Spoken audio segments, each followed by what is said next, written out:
So a lot of self-defense systems like to point out that there are various vulnerable spots on the body that if you hit them or press them or stick your thumb in them or whatever, you tend to hurt your opponent quite a lot. And most of it is true, but I want to just take a quick look at all these various supposed targets and explain to you why we don't target them very much in the Op.3 system. In the Op.3 system, the primary target is just the head. Hit the head a lot. It's your best bet. It's the highest percentage use of force in incapacitating somebody, anybody. Okay? However, yes, there are different parts on the body that are vulnerable.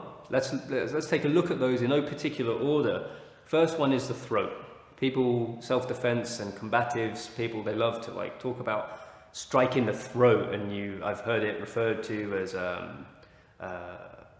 you're attacking a life support system because it's where the breathing takes place. Well, you know, your brain is your ultimate life support system, so that's again why we target that. So striking the throat, yeah, sure. If you have someone stand in front of you and you just out of nowhere chop them in the throat, in the larynx, it will have quite an effect on them.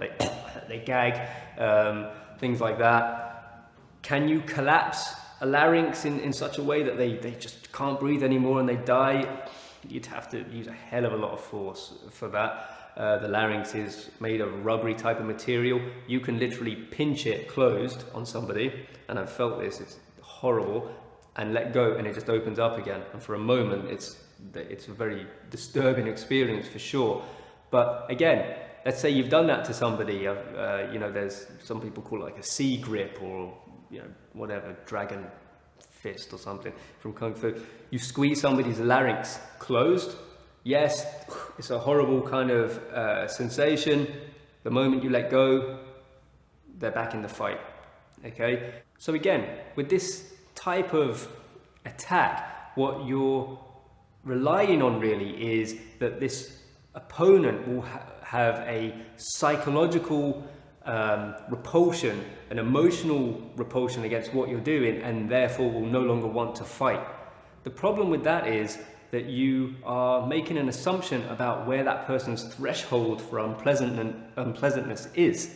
Okay? You throw acid on somebody's face, I'm pretty sure that will take anyone out of the fight. The pain, the horror of it, all of that kind of thing. Okay? You don't need to render that person unconscious anymore. I am pretty damn sure that will take them out. And, you know, gas and stuff like that, having been on the receiving end of CS gas in basic training, I know that things like that will take pretty much anyone out of a fight, and you don't need to have them unconscious. But when it comes to the amount of pain you can deliver with your hands to somebody by, for example, squeezing off their larynx and making them gag and stuff, you cannot assume that that's enough to take someone out of the fight.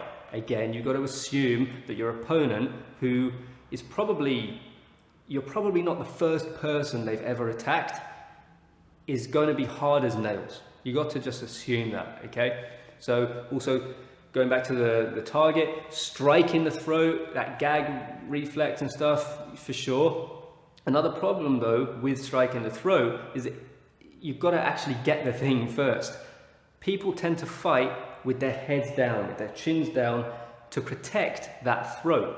Whether they're trained to do it in boxing or not, because they want to protect their chin because they're used to this kind of training dynamic, or whether they're completely untrained, they will most likely put their heads down and come in like this or grab you or whatever. Very rarely do people fight like this unless they don't really mean it, in which case maybe you don't need to be rendering this person unconscious. If they're fighting you like this, they're probably not that much of a threat, and therefore you don't need to use that much force, right? So the throat is very rarely available as a target anyway, and even if you get it, there's no guarantee.